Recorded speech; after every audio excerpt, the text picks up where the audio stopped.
Welcome back. We're continuing our reflections for the Fifth Sunday of Lent. We're doing our Year C reflection. Our parish celebrates Year A almost every year. I think we've only ever done that since Year A, since I've been here.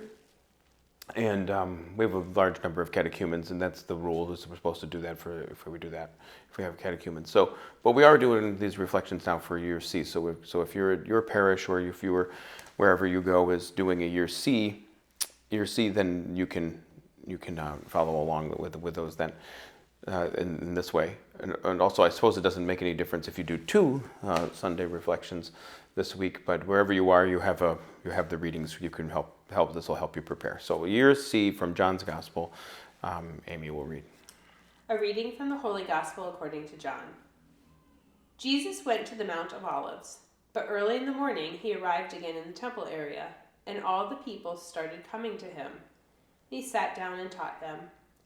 Then the scribes and the Pharisees brought a woman who had been caught in adultery and made her stand in the middle. They said to him, "Teacher, this woman was caught in the very act of committing adultery. Now in the law, Moses commanded us to stone such women. So what do you say?"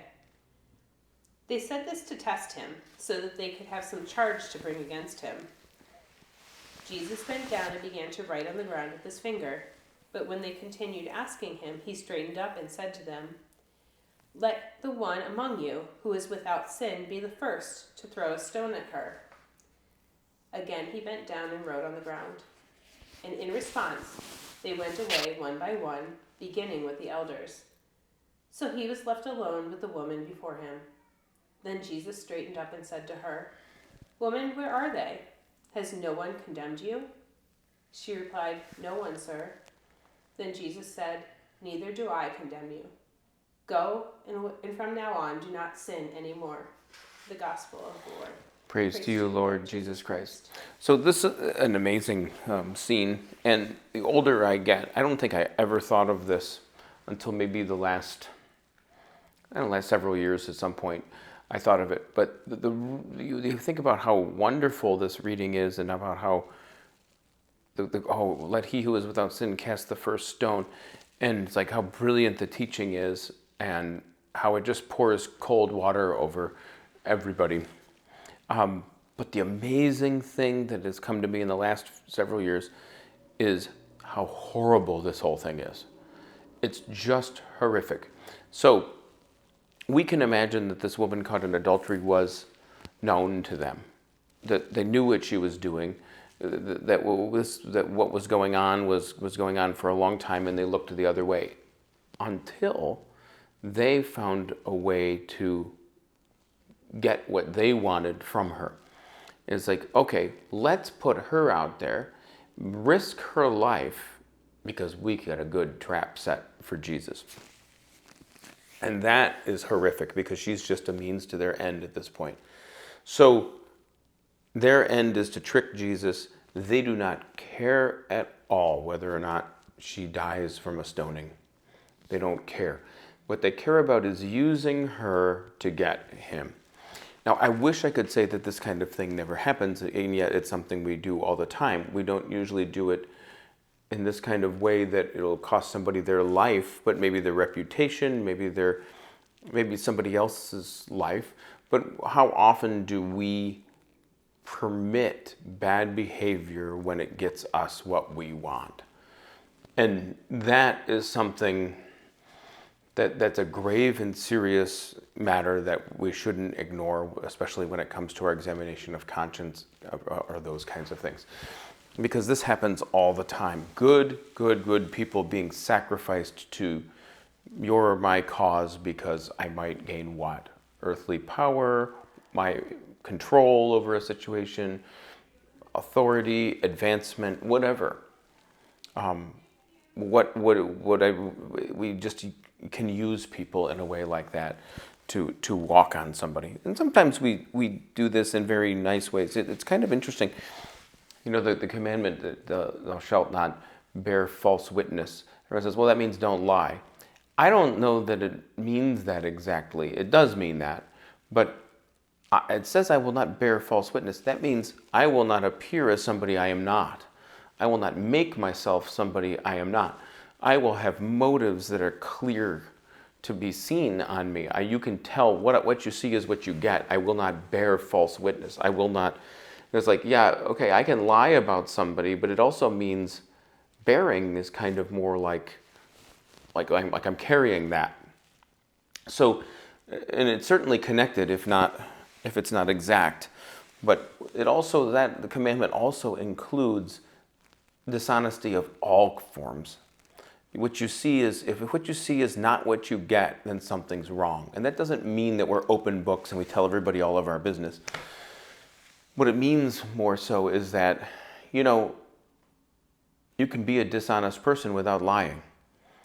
And someone say, oh, how is that possible? Well, Amy, wow, your hair looks great. You look nice today. Can you go wash my car?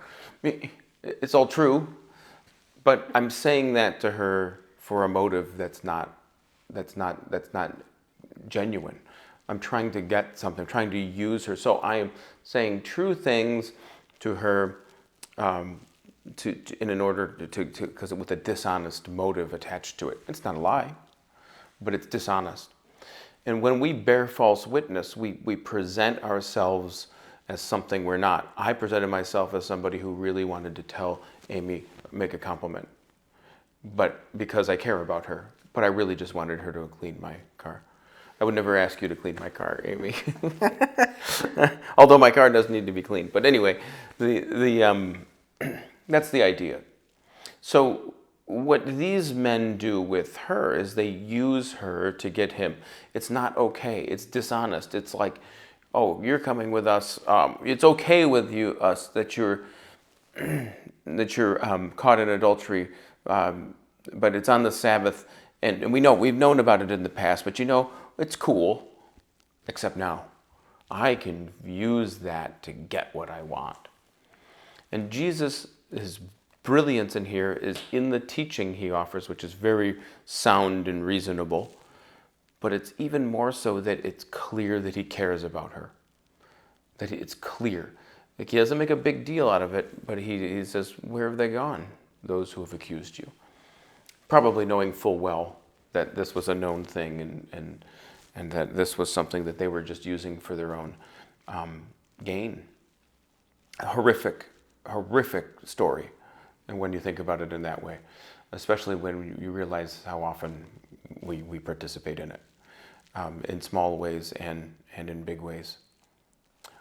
It's important for us to read the gospel and understand that people are valued by the gospel, by Jesus Christ, in her no less.